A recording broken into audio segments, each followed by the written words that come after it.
Miners and minters. Miners proof of work, minters proof of stake. What do? They build transactions, they hash the block either with a puzzle or without a puzzle and select it by a random randomizer. Offer it to nodes and nodes validate whether they did their work according to the protocol. So miners check if transactions are valid and record them in the blockchain. Minters do the exact same thing, only then about proof of stake, based upon a different protocol, of course. When is something valid? When something is according to the protocol, in other words, according to the set of rules we discussed.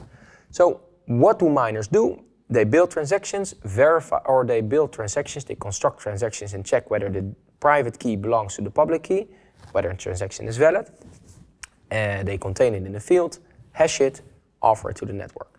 So by now that should be clear. There are different mining services. We also have, so for example, let me rephrase it. I will give you an overview of different mining services. What is a mining services? Basically something that enables you to mine. There is also something called a mining pool. What is a mining pool? Just imagine how unfair it is if I want to mine, if I want to record transactions and want to earn some Bitcoin as well, then I need to compete with many multiple billion-dollar companies that have mining rigs built in volcanoes, stuff like that. So what is my option there? I combine my power with other miners and individuals like myself. So by giving all our resources and pool them together, we create a mining pool, and joint forces might actually have a decent chance at the big boys. And we will say later on that many of the blocks that are mined, in the case of Bitcoin for example, are mined by Bitcoin pools or mine pools. Then the discussion about ASICs. Unfortunately, I haven't brought anyone with me. The Asic mining tool is the gear, the hardware miners use. It's similar, or it looks similar like something like this, only this one is specialized for running an operating system. This is basically a very small computer, so this one is a node. But a mining hardware is something like a video card which is specialized and can do only one thing very well. It can compute hashes like no other thing on this planet can.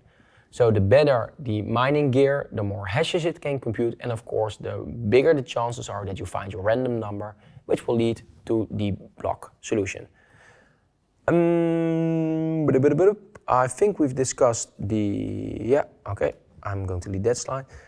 The next slide will show you the different mining parties, and you can see that, for example, in the Bitcoin network, that the miners are quite concentrated. So it's quite centralized mining. There are multiple big companies or multiple big mining pools. Most of them are Chinese, so there is a famous picture of 4 or 5 persons sitting on stage, and all of them together were approximately 70 to 80% of Bitcoin's mining power. How this works and why this isn't, of course, a perfect form for decentralization, but doesn't mean that the network is compromised. That we will show by the end of this session, by the end of 2.4.6 or 7. So save that one for later. In case of Ethereum, you've got a bit more miners, but also very concentrated mining pools, but a bit less than Bitcoin, because the the cryptographic function of Ethereum isn't perfectly suited for ASIC mining. So therefore, most of the ASIC miners concentrate on Bitcoin and not on Ethereum. But therefore also the proof of work power and the security of the network is better in Bitcoin. For now, we will upload a short clip where we will show you how a mining hardware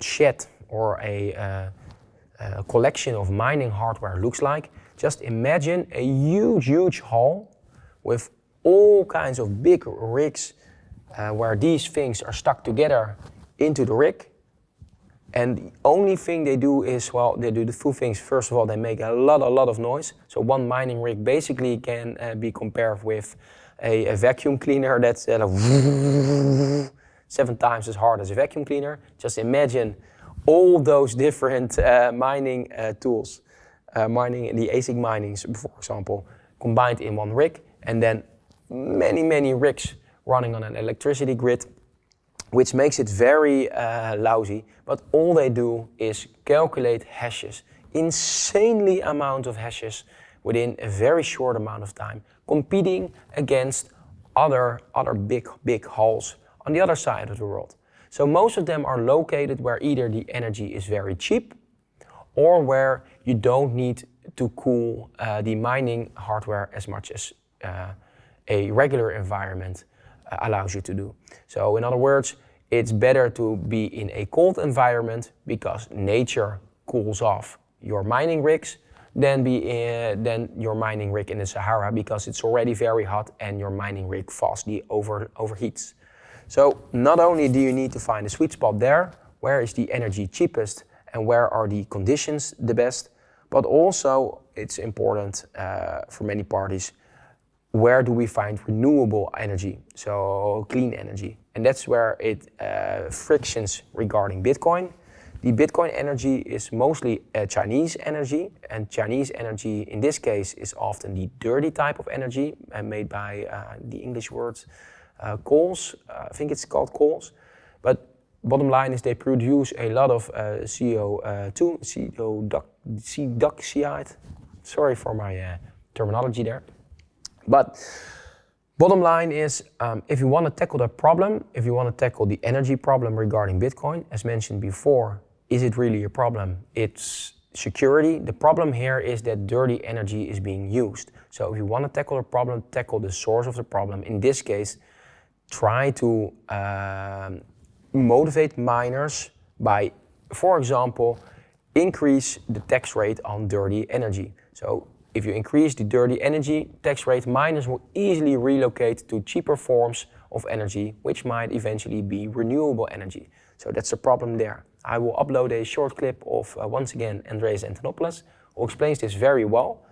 But keep in mind that it's only wasteful when you don't do anything useful with the Bitcoin network. If the Bitcoin network is solely meant for speculation and stuff like things like that, as you read in the newspapers, then of course it is indeed very wasteful.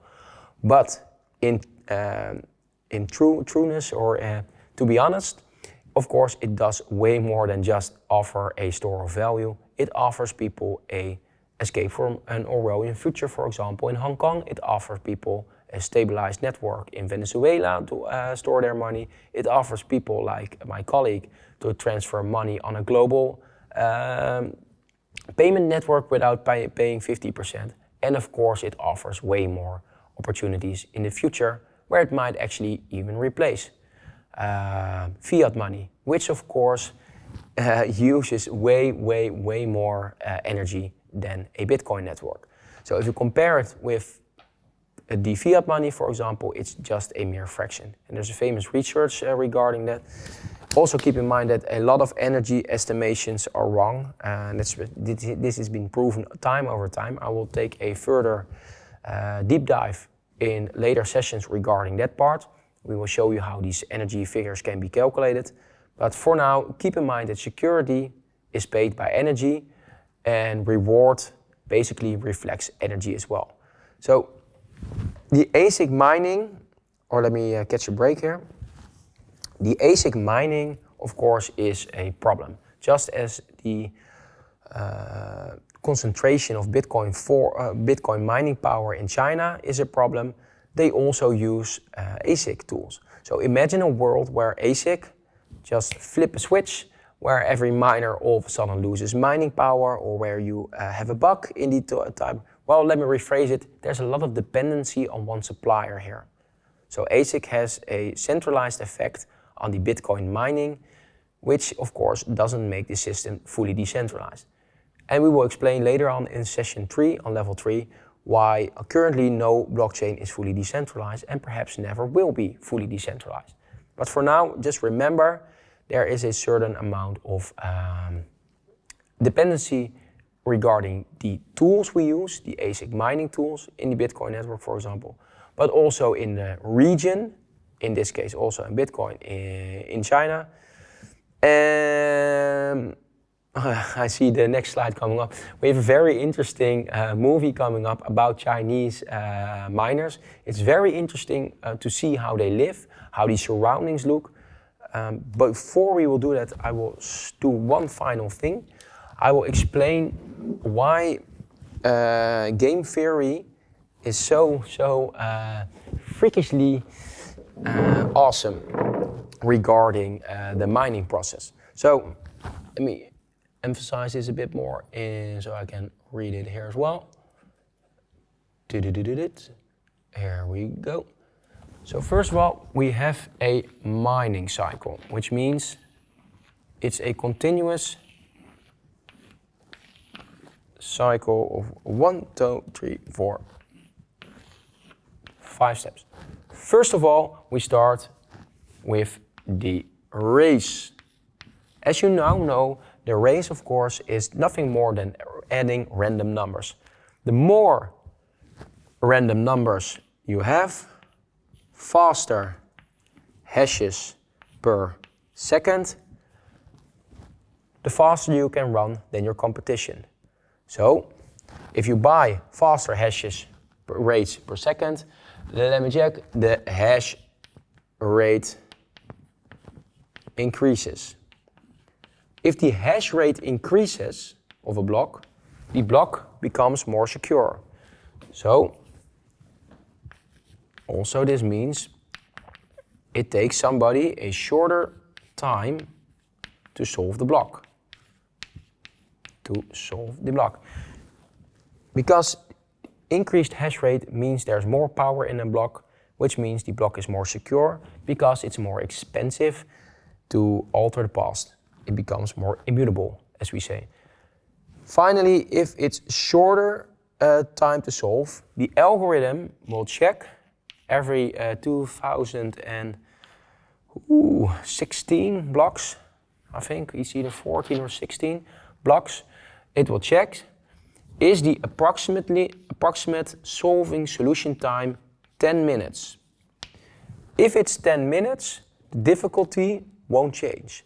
So we will still remain at 18 zeros, of course represented by 18 zeros, but you now know that's nothing more than a number. If it's, for example, 5 minutes, then it doubles the difficulty, which means if you had a target of 100, your target will now become 50, because you need to score below the target.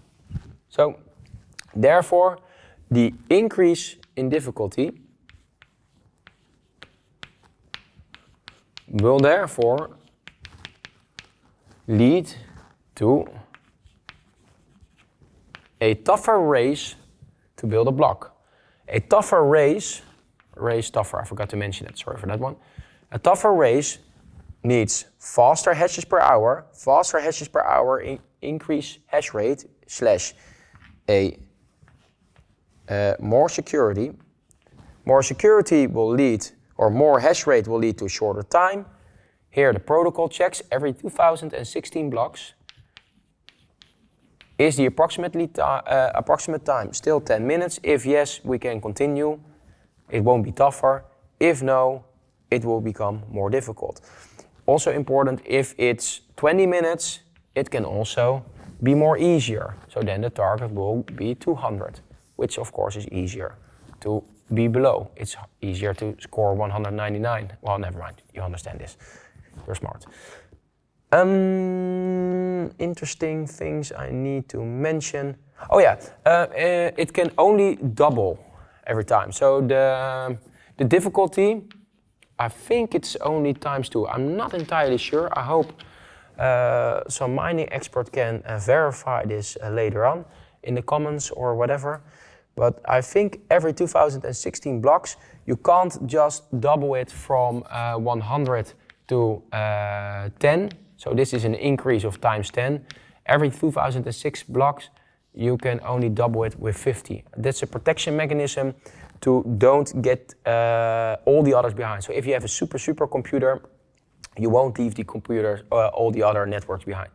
The beauty, of course, is if you do have all of a sudden an alien computer that enables, or a secret NSA computer that brings you to the other side of, that gives you an advantage of all the competitors, everybody sees this. And then you can see that the mining is compromised and that you're using a lot of energy. Your reward is in the local currencies, let's say, for example, Ether, and the price of Ether will drop because everybody sees that the mining is more centralized and therefore the network is compromised.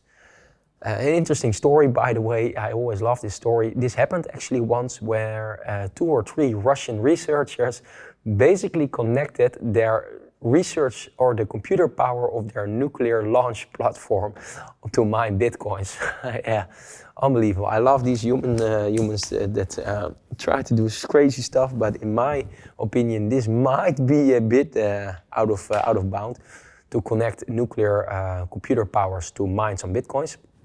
Of course, this was because of the open character of the network instantly visible, and people could actually lead it all the way back to this nuclear power plant.